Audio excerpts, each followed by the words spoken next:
Bom, hoje a gente vai explorar Provérbios, capítulo 23.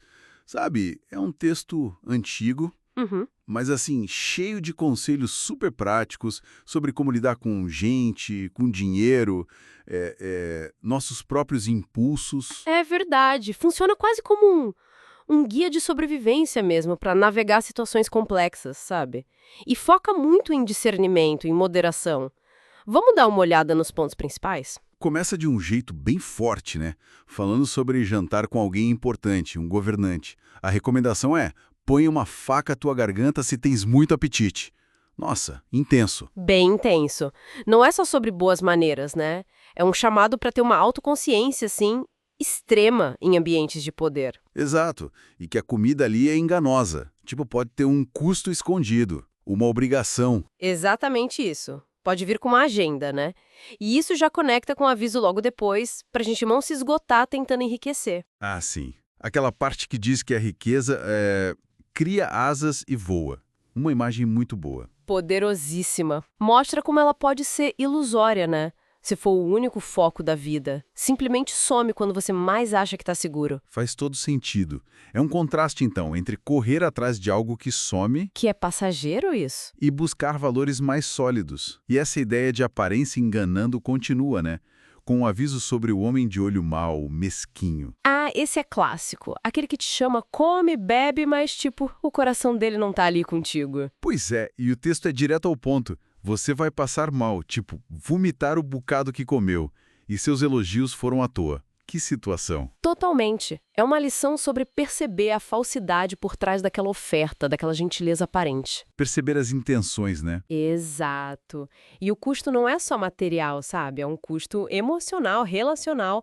Essas interações sem sinceridade são vazias, pode até prejudicar, reforça essa necessidade de discernimento que está no capítulo todo. E falando em discernimento, também tem aquele conselho para não dar papo pro tolo, porque ele vai desprezar suas palavras sábias. Sim, não perca seu tempo, basicamente. E tem um lado forte de justiça social também. Proibir mover marcos antigos, invadir terra de órfão. E lembra, o defensor deles é forte. Mostra uma preocupação com os vulneráveis. Uhum, uma preocupação bem clara. E junto com isso, um chamado direto para a gente crescer, né? Aplica o teu coração à instrução e os teus ouvidos às palavras do conhecimento. O valor de aprender é central aqui. Interessante como ele liga essa busca por conhecimento com a disciplina na família. Menciona a correção com a vara, dizendo que livraria a alma da morte. É uma passagem que, claro, reflete práticas da época, né? Sim, e que gera muita discussão hoje. Mas o texto ali apresenta isso como algo essencial para guiar a criança para a salvação dela dentro daquele contexto.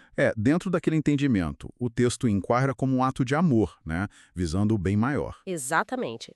E essa ênfase na família continua forte, celebrando a alegria que um filho sábio traz para os pais. O pai do justo exultará de alegria. Mostra que a sabedoria não é só para a pessoa, ela irradia para a família toda. E reforça ouvir os pais, valorizar a mãe, comprar a verdade e não vender. É quase um investimento em caráter mesmo. É um investimento, sim.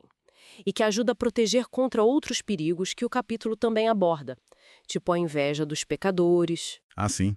E o chamado para ter temor do Senhor. Isso! E principalmente os excessos. O alerta contra andar com beberrões de vinho e comilões de carne. Nossa, é bem direto. E as consequências também, né? Pobreza, sonolência que veste de trapos.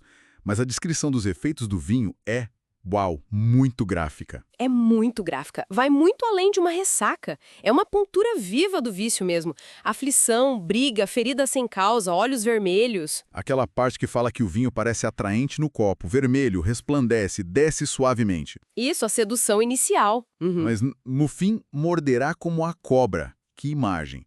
É a atração seguida pela destruição total. Exato. E a precisão continua, né? A pessoa vê coisas estranhas, a mente fica confusa, a sensação de estar no meio do mar, no topo do mastro. É impressionante. E o ciclo vicioso fica claro. Mesmo todo machucado, a pessoa pensa: quando vou acordar? Quero buscar de novo. É um retrato da dependência que, nossa, continua super atual. Muito atual. E esse quadro de perda total de controle é talvez o exemplo mais forte do fracasso da moderação e do discernimento que o capítulo tanto recomenda, né? Com certeza. E o alerta não para no álcool, se estende para outras áreas, como as relações. Sim, a menção à mulher prostituta ou estranha compara ela a uma cova profunda e um poço estreito. A ideia parece ser de uma armadilha, né? Fácil de entrar, difícil de sair. E que multiplica a infidelidade, a quebra de confiança, reforça de novo esse tema da prudência, das consequências de ceder a impulsos que destroem. Fecha bem o ciclo de conselhos sobre manter o coração e os olhos nos caminhos retos. Então, para resumir, Provérbios 23 seria tipo: atenção máxima nas relações sociais, cuidado para não correr só atrás de aparência ou riqueza, moderação nos prazeres da vida e um investimento constante em sabedoria e disciplina. É isso. É um ótimo resumo. É sabedoria prática para a vida, né? E deixa a gente pensando, num mundo como o nosso, com tanta distração, tanta tentação na palma da mão, como é que esses princípios de moderação, de discernimento, de focar no que realmente importa, como eles podem guiar a gente hoje? O que significa, na prática, guardar o coração nas nossas próprias encruzilhadas diárias? Fica a reflexão.